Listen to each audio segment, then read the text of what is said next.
सभी को प्रणाम। स्वागत है आपका मेरे इस YouTube चैनल पर। मेरा नाम डॉक्टर आर.बी. धमन। आज हम बात करेंगे सभी ग्रहों की स्थिति अगर विशाखा नक्षत्र में हो और विशाखा नक्षत्र के अलग-अलग चरणों में, पहले में हो, दूसरे में हो, तीसरे चरण में हो या चौथे चरण में हो, तो इसका प्रभाव क्या होता है जातक पर। और ये ग्रह जो किसी विशेष नक्षत्र में है, उस पर किसी दूसरे ग्रह की दृष्टि का प्रभाव क्या होता है। लेकिन आज जिस नक्षत्र में ग्रहों की स्थिति की चर्चा करने जा रहे हैं वो नक्षत्र है विशाखा। तो सबसे पहले हम बात करेंगे विशाखा नक्षत्र में सूर्य की।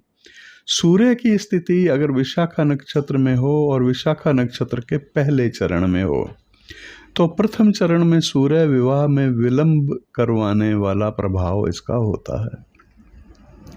लेकिन ये तब होता है जब सूर्य की महादशा का समय चल रहा हो। तो सूर्य की महादशा में विवाह इस नक्षत्र में होने के कारण सूर्य के पहले चरण में विवाह हो नहीं पाता, विवाह में विलंब हो जाता है।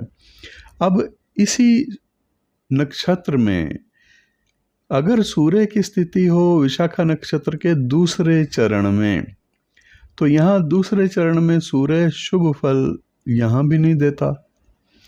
अब यहाँ कैसा शुभ फल नहीं देता? जातक के स्वभाव को ये क्रोधी बनाता है, क्रूर बना देता है, और उसके झगड़ालू स्वभाव से सभी अपने लोग जो हैं वो परेशान रहते हैं।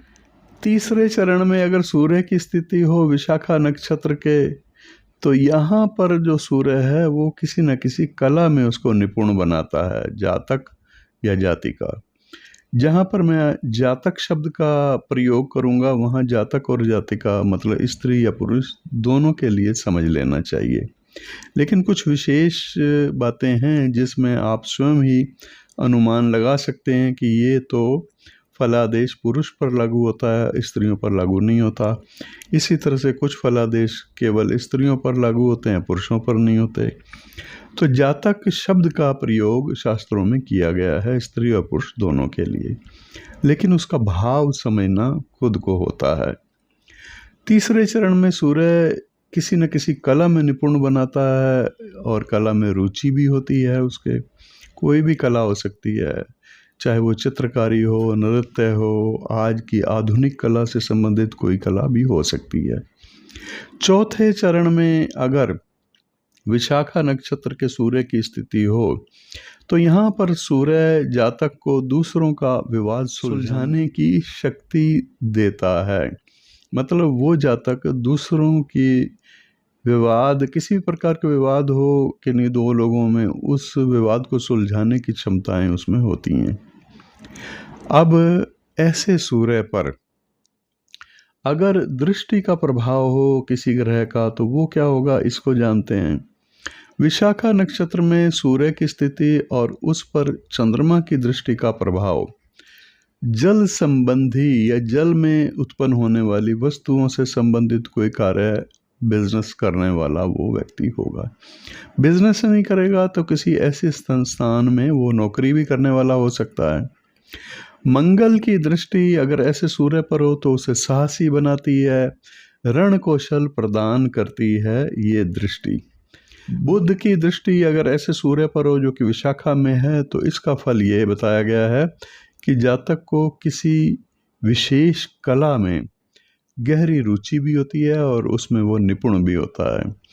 बृहस्पति की दृष्टि ऐसे सूर्य पर अगर हो विशाखा नक्षत्र में हो जो, तो राजनीतिज्ञ लोगों के नज़दीक लाने वाली उसको होती है, उनसे लाभ भी लेता है। किसी जातक या जातिका की जन्म कुंडली में सूर्य विशाखा नक्षत्र में और उस सूर्य पर अगर शुक्र की दृष्टि हो तो सफल राजनेता बनाने वाली होती है ये दृष्टि। पारिवारिक जीवन भी उसका सुखी होता है। शनि की दृष्टि ऐसे सूर्य पर हो जो कि विशाखा में है, तो इसका मतलब ये है कि ये दृष्टि अशुभ फल देगी। अशुभता में, गलत कार्यों में, जो कि असामाजिक कार्य कहे जा सकते हैं, अनीतिगत कार्य कहे जा सकते हैं, अनीति से संबंधित कार्य जो भी होंगे उनमें वो लिप्त होता है। अब बात करते हैं चंद्रमा की। चंद्रमा अगर विशाखा नक्षत्र में हो और पहले चरण में हो तो यहाँ पर जातक को धार्मिक बनाता है ये चंद्रमा, और उस जातक को पशुओं से या पशुओं से संबंधित किसी कार्य से लाभ होता है। दूसरे चरण में चंद्रमा की स्थिति विशाखा नक्षत्र के उस जातक की काम वासना में अत्यंत वृद्धि करने वाली होती है, विपरीत लिंग से संबंध बनाने वाला होता है, उसका शारीरिक आर्थिक शोषण भी करने वाला होता है। तीसरे चरण में अगर चंद्रमा की स्थिति हो विशाखा नक्षत्र के तो यहाँ पर ये स्थिति जातक को धार्मिक भी बनाती है, आस्थावान भी बनाती है, स्वाभिमानी भी बनाती है, शत्रुओं पर विजय प्राप्त करने वाला भी बनाती है। चौथे चरण में अगर चंद्रमा की स्थिति हो विशाखा के तो युवावस्था तक संघर्ष ज़्यादा रहता है, जीवन संघर्षमय बना रहता है, और इसके बाद जातक के बाहुबल में भी वृद्धि होती है, धन में भी वृद्धि होती है, यश में भी वृद्धि होती है, कीर्ति में भी वृद्धि अर्जित करता है। ये जातक विदेश में जाकर भी बसने वाला होता है। अब विशाखा नक्षत्र में चंद्रमा और उस पर ग्रहों की दृष्टि का फल, सूर्य की दृष्टि अगर हो तो उसे कृषि से संबंधित किसी कार्य में लाभ देने वाली होती है, या फिर वो साहूकारी यानी पैसा ब्याज पर देन लेन का कार्य भी करने वाला हो सकता है। मंगल की दृष्टि उसको विपरीत लिंग में प्रिय बनाती है, उनसे मित्रता भी होती है, नज़दीकियां, आकर्षण होता है, इस जातक में विपरीत लिंग वाले को आकर्षित करने वाला होता है। बुध की दृष्टि से विद्वान भी बनाती है और गणितज्ञ भी बनाती है, गणित से संबंधित किसी भी कार्य में वो एक्सपर्ट होता है। गुरु की दृष्टि उसके लाइफ पार्टनर के लिए शुभ नहीं मानी गई, बाकी उसके जीवन के लिए कोई विशेष परेशानी नहीं होती। शुक्र की दृष्टि ऐसे चंद्रमा पर जो कि विशाखा में, जीवन में सभी सुख उसको प्राप्त होते हैं, वैवाहिक जीवन भी उसका अच्छा होता है। अगर शनि की दृष्टि हो ऐसे चंद्रमा पर जो कि विशाखा नक्षत्र में है तो विपरीत लिंग वालों से घृणा करने वाला वो जातक या जातिका होते हैं और उनसे दूरी बना करके रखने वाले होते हैं। अब मंगल की स्थिति अगर हो विशाखा नक्षत्र में और विशाखा नक्षत्र के पहले चरण में तो पहले चरण में मंगल विशाखा के विशेष शुभ फल नहीं देता, आमदनी उसकी कम होती है, खर्चा उसका ज़्यादा होता है, इस कारण से वो आर्थिक स्थिति कमज़ोर रहने के कारण परेशान भी रहता है। दूसरे चरण में अगर मंगल की स्थिति हो विशाखा के तो ये भी शुभ फल नहीं देने वाली होती। यहाँ इस मंगल के साथ सूर्य की युति भी अगर हो तो जातक को मिथ्यावादी बनाती है, बहुत ज़्यादा झूठ बोलने वाला होता है और पाप कर्मों में लगा रहने वाला होता है, व्यस्त रहता है पाप कर्म करने में। अब इस चंद्रमा के साथ मंगल का योग जो है वो रक्त विकार उत्पन्न करने वाला भी होता है। तीसरे चरण में स्थिति अगर हो विशाखा नक्षत्र के मंगल की तो दूसरे लोग इस जातक से लाभ उठाते हैं और उसके बदले में उसको हमेशा उपेक्षा ही मिलती है। शिक्षा में भी उसकी रुकावटें आती हैं। चौथे चरण में अगर मंगल की स्थिति हो तो शिक्षा के लिए अच्छी नहीं मानी गई, शिक्षा में रुकावटें ज़्यादा आती हैं। अब मंगल की स्थिति विशाखा नक्षत्र में और उस पर बाकी ग्रहों की दृष्टि का प्रभाव, सूर्य की दृष्टि ऐसे मंगल पर हो जो कि विशाखा में है तो जीवन उस समय जब तक कि मंगल की दशा रहेगी जीवन दुखपूर्ण रहेगा सूर्य की दृष्टि के कारण, और इस जातक को अपने लाइफ पार्टनर से लगाव भी नहीं होता। ऐसे मंगल पर चंद्रमा की दृष्टि हो जो कि विशाखा नक्षत्र में है तो चंद्रमा की दृष्टि उसे माता का भक्त बनाने वाली होती है। बुध की दृष्टि शुभ होती है और जातक की संतान इस कारण से बुद्धिमान होती है। गुरु की दृष्टि जातक को परिवार के दायित्वों का भली भांति निभाने वाली बनाती है। ऐसे मंगल पर शुक्र की दृष्टि हो जो कि विशाखा नक्षत्र में है तो ये जातक को प्रसिद्धि देने वाली होती है। शनि की दृष्टि ऐसे मंगल पर हो जो कि विशाखा नक्षत्र में है तो ये शुभ फल देने वाली होती है। ये जातक सर्वगुण संपन्न भी होता है और बेहद कंजूस प्रकृति का भी होता है। अब विशाखा नक्षत्र में बुध की स्थिति, बुध अगर पहले चरण में हो विशाखा के तो ये बुध शादी में देरी करने वाला, विवाह में विलंब का कारण बनने वाला होता है। और ये जातक इस दैहिक सुख के लिए इधर उधर भटकता फिरता है, अनुचित उचित कुछ भी नहीं देखता। तीसरे चरण में अगर बुध ग्रह की स्थिति हो विशाखा के तो अवैध कार्यों में उसकी प्रवृत्ति यहाँ भी होती है। चौथे चरण में बुध की दृष्टि भी चारित्रिक दोष पैदा करने वाली होती है और ये जातक भी झूठ का सहारा लेने वाला होता है, बुरे विपरीत लिंग वालों के साथ संगति करने वाला भी होता है। अब ऐसे बुध पर जो कि विशाखा नक्षत्र में है, सभी ग्रहों की दृष्टि बुध पर अगर सूर्य की दृष्टि हो तो वैवाहिक जीवन सुखी बनाने वाली होती है। अगर चंद्रमा की दृष्टि हो ऐसे बुध पर जो कि विशाखा में है तो उसे परिश्रमी बनाती है और सत्ता पक्ष का कृपा पात्र भी बनाती है। मंगल की दृष्टि उसे शासन से लाभ दिलवाने वाली होती है। शुक्र की दृष्टि उसके जीवन को सभी प्रकार के सुख उपलब्ध करवाने वाली होती है। शनि की दृष्टि विपत्ति कारक सिद्ध होती है, अचानक नुकसान हो सकता है, किसी भी प्रकार का नुकसान वो हो सकता है। अब विशाखा नक्षत्र में बृहस्पति ग्रह की स्थिति हो, अगर पहले चरण में हो विशाखा के बृहस्पति तो यहाँ ये बृहस्पति जातक को शास्त्रज्ञ बनाता है, मतलब किसी एक विषय का ज्ञान बहुत होता है, उसमें एक्सपर्ट होता है और ये जातक लेकिन मुकदमों से परेशान रहता है, मुकदमों में काफ़ी समय उलझा रहता है। दूसरे चरण में अगर बृहस्पति की स्थिति हो तो उसको धार्मिक बनाती है विशाखा के, और ये उदार प्रकृति वाला भी होता है। विशाखा के तीसरे चरण में बृहस्पति की स्थिति जातक को धार्मिक भी बनाती है, कर्म कांड से भी जोड़ने वाली होती है, यानी वो पूजा पाठ करने वाला होता है, उसकी आजीविका भी उससे चलती है। बृहस्पति की चौथे चरण में विशाखा के स्थिति जातक के जीवन को सामान्य रूप से सुखी बनाने वाली होती है। इस चरण में बृहस्पति महत्वाकांक्षी भी बनाता है। विशाखा नक्षत्र के बृहस्पति पर दृष्टियों का प्रभाव, अगर सूर्य की दृष्टि हो ऐसे बृहस्पति पर तो ये जातक को धनी भी बनाती है, हर प्रकार से सुखी भी बनाती है, भौतिक सुखों का अभाव नहीं होता उसको कभी भी। चंद्रमा की दृष्टि अगर हो ऐसे बृहस्पति पर जो कि विशाखा में है तो शुभ फल इसका भी कहा गया है, ये संपन्न होता है और इस जातक का मध्य जीवन बड़ा सुखी होता है। मंगल की दृष्टि भी उसको साहसी बनाती है, साहस प्रदान करने वाली होती है। बुध की दृष्टि का फल भी शुभ कहा गया है। शुक्र की दृष्टि विशाखा नक्षत्र में स्थित बृहस्पति पर हो तो इसके फल के रूप में उस जातक को विपरीत लिंग वालों से घनिष्ठ मित्रताएं होती हैं, यानी उसके जो मित्र होते हैं वो विपरीत लिंग वाले होते हैं, सुंदर होते हैं। यहाँ पर शनि की दृष्टि ऐसे बृहस्पति पर हो जो कि विशाखा में है तो इसका फल भी शुभ बताया गया है। ये जातक बुद्धिमान भी होता है और अनेक कार्यों को जानने वाला, उसका ज्ञाता होता है, उसका पारिवारिक जीवन भी सुखपूर्ण व्यतीत होता है। अब विशाखा नक्षत्र में शुक्र ग्रह की स्थिति, और शुक्र ग्रह अगर पहले चरण में हो तो यहाँ शुक्र जातक को विद्वान बनाता है, किसी न किसी विषय का विद्वान होता है वो, और उसका दो से संबंध होता है, दो विपरीत लिंग वालों से उसका संबंध भी बताया गया यहाँ पर। दूसरे चरण में अगर शुक्र की स्थिति हो तो शिक्षा से जोड़ने वाली ये स्थिति होती है, शिक्षाविद बनाती है शुक्र की दूसरे चरण में विशाखा की स्थिति।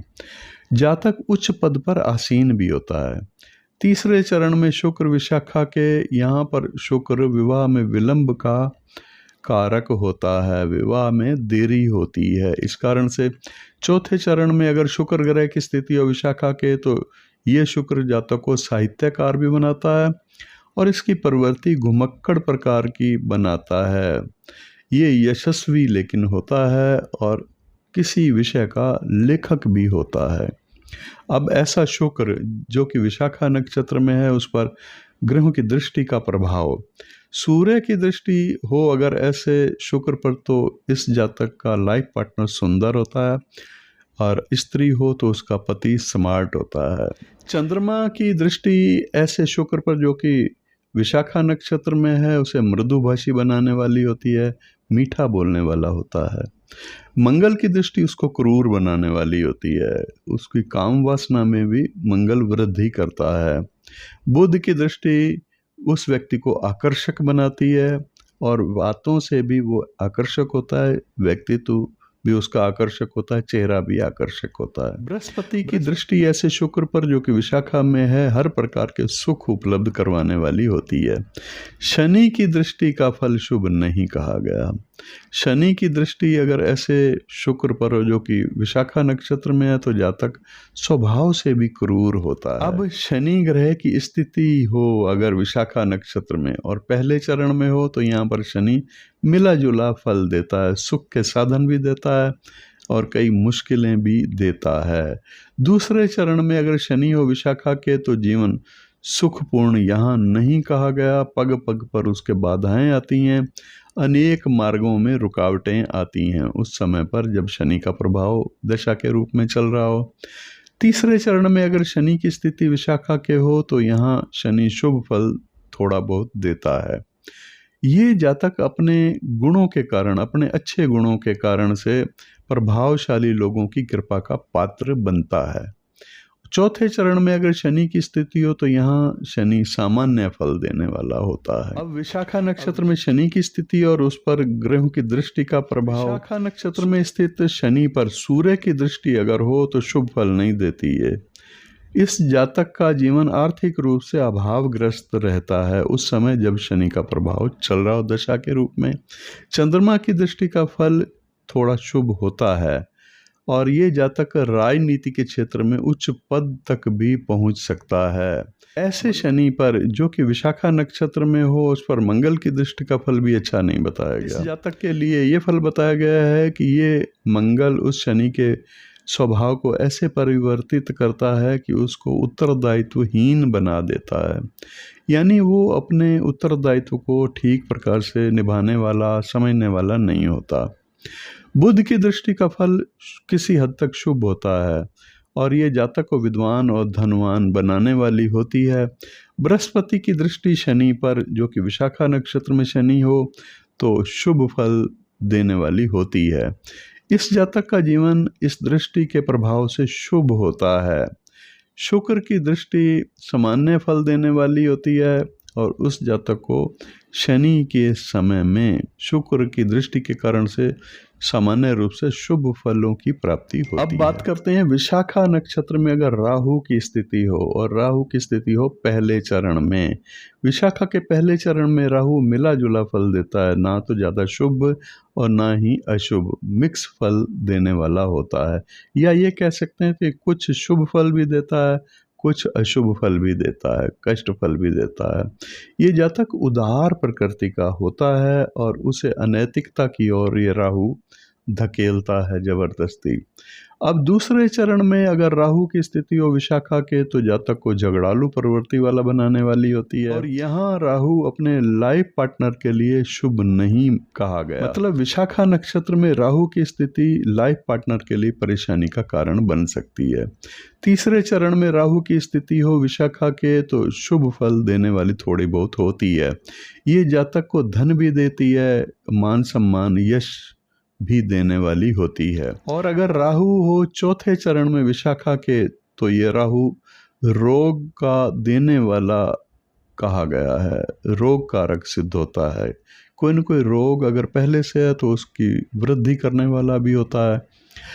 अब बात करते हैं केतु की। केतु की स्थिति अगर विशाखा नक्षत्र में और पहले चरण में हो तो यहाँ पर केतु जातक में आत्मविश्वास को कमी करने वाला कहा गया है। उसके आत्मविश्वास में बेहद कमी हो जाती है और ये जातक बड़ी जल्दी घबरा जाने वाला होता है। दूसरे चरण में अगर केतु ग्रह की स्थिति हो विशाखा के तो ये जातक को अस्थिर बुद्धि वाला बनाती है। अनैतिक कार्यों में उसकी रुचि होती है। अगर तीसरे चरण में केतु की स्थिति हो विशाखा के तो जातक को तुनक मिजाज बनाने वाली ये होती है, अपने अभिभावकों का विरोधी बना देने वाली ये स्थिति केतु की होती है विशाखा में तीसरे चरण में। चौथे चरण में अगर केतु हो विशाखा नक्षत्र के तो यहाँ पर ये केतु जातक को स्वभाव से घमंडी बनाने वाला होता है, घमंडी बना देता है, बिना मतलब के उस जातक को घमंड होता है। तो दोस्तों ये था आज का वीडियो, जिसमें आपने समझा कि विशाखा नक्षत्र में सभी ग्रहों की स्थिति और उन ग्रहों की अलग अलग चरणों में स्थिति, पहले, दूसरे, तीसरे, चौथे चरण में उनका फल क्या होता है। दोस्तों ये ध्यान में रखना होगा कि इस फल को हमें देखना कब है। अपनी जन्म कुंडली में हमें ये देखना है कि हमारी जन्म कुंडली में विशाखा नक्षत्र में किसी ग्रह की स्थिति है क्या, और विशाखा नक्षत्र में अगर उसकी स्थिति है तो किस चरण में है। उस चरण का फल हमें देख लेना है और हमें वो फल प्राप्त होगा उस ग्रह की महादशा में या फिर उस ग्रह की अंतर्दशा में विशेष रूप से।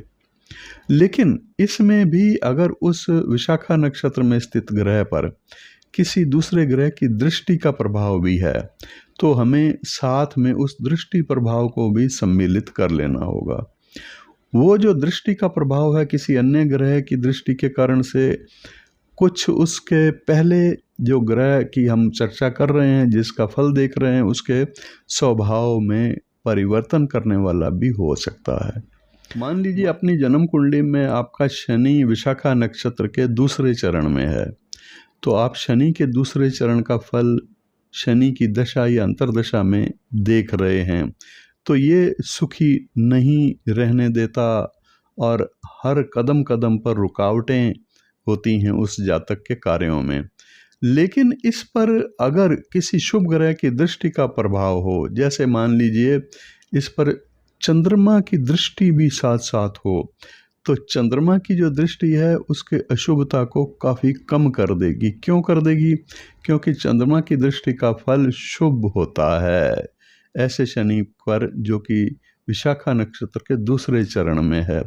अब यहाँ पर ये शनि किसी भी हाउस में है, आपको यही फल लगभग प्राप्त होगा। राजनीतिक क्षेत्र में ये चंद्रमा अपनी दृष्टि के कारण से उसको उच्च पद या सम्मान दिलाने वाला भी हो सकता है। राजनीतिक क्षेत्र में ना हो तो अपने लोकल एरिया में, अपने क्षेत्र में भी सम्मान किसी न किसी हद तक प्राप्त होता है उसको। तो इस प्रकार से फल परिवर्तित भी होते हैं और आपने देखना है उसको दशा अंतर्दशा में। दोस्तों ये वीडियो आपको कैसा लगा? अगर आपको अच्छा लगा तो ज़रूर लाइक और शेयर कर दीजिएगा। छोटा मोटा कमेंट्स भी कर सकते हैं, अच्छा लगा या वास्तव में अच्छा लगा या नहीं लगा, क्या अच्छा लगा और कैसे वीडियो आप देखना आगे के लिए पसंद करेंगे। शेयर कर देना अपने मित्रों को इसका लिंक, जिनकी समान रुचि हो, ज्योतिष में विश्वास रखने वाले हों, ज्योतिष विषय में गहरी रुचि हो जिनकी, और चैनल पर नए हैं तो आप चैनल को सब्सक्राइब भी कर लीजिएगा। चैनल को सब्सक्राइब करने के लिए अपने मित्रों को भी कह सकते हैं आप। इसके अलावा अगर आप कुंडली दिखाना चाहते हैं तो मैं नक्षत्र गणना के अनुसार कुंडली देखता हूँ। नक्षत्र गणना, नक्षत्र पद्धति वो जो कि वैदिक काल में जिसका प्रयोग होता था, वैदिक काल में नक्षत्र गणना के अनुसार ही फलादेश किए जाते थे। इसकी चर्चा रामायण में और महाभारत ग्रंथों में मिलती है। आज की पद्धति से नहीं रिजल्ट पूरे अच्छी तरह से मिलते, लेकिन नक्षत्र गणना से अगर हम नक्षत्र गणना से हम फलादेश करते हैं तो परिणाम बड़े सूक्ष्म हमें प्राप्त होते हैं। सटीक फलादेश प्राप्त करने के लिए आप नक्षत्र गणना के अनुसार कुंडली का विश्लेषण करवा सकते हैं। आने वाले समय के बारे में कुछ जानना चाहें या कुछ विशेष परामर्श लेना चाहें तो आप संपर्क कर सकते हैं मेरे से। संपर्क करने के लिए इसी वीडियो के डिस्क्रिप्शन में मेरा व्हाट्सएप नंबर दिया हुआ है, व्हाट्सएप के माध्यम से आप संपर्क कर सकते हैं। व्हाट्सएप नंबर वही है जो सामने डिस्प्ले भी हो रहा है। और इसके अतिरिक्त अगर आप ज्योतिष सीखना चाहते हैं, ज्योतिष में गहरी रुचि है, तो उसके कोर्स भी अवेलेबल हैं। ज्योतिष का कोर्स करना चाहते हैं तो भी आप इन्हीं नंबरों पर पूछताछ कर सकते हैं। ज्योतिष सीख करके आप एक अच्छे एस्ट्रोलॉजर बन सकते हैं। ज्योतिष की कक्षाएं ऑनलाइन होती हैं, आप घर बैठे एस्ट्रोलॉजी सीख सकते हैं। आज के लिए इतना ही, फिर मिलते हैं अगले वीडियो में। अनुराधा नक्षत्र की चर्चा करेंगे। अनुराधा नक्षत्र वाले लोग, अनुराधा नक्षत्र में ग्रहों की स्थिति का फल क्या होता है। अनुराधा नक्षत्र में अगर हमारी कुंडली में कोई ग्रह है तो उस पर दृष्टियों का फल अन्य ग्रहों की दृष्टियां किस तरह से उस ग्रह के प्रभाव को बदल सकती हैं। तो आज के लिए विदा, मिलते हैं जल्दी अगले वीडियो में। नमस्कार।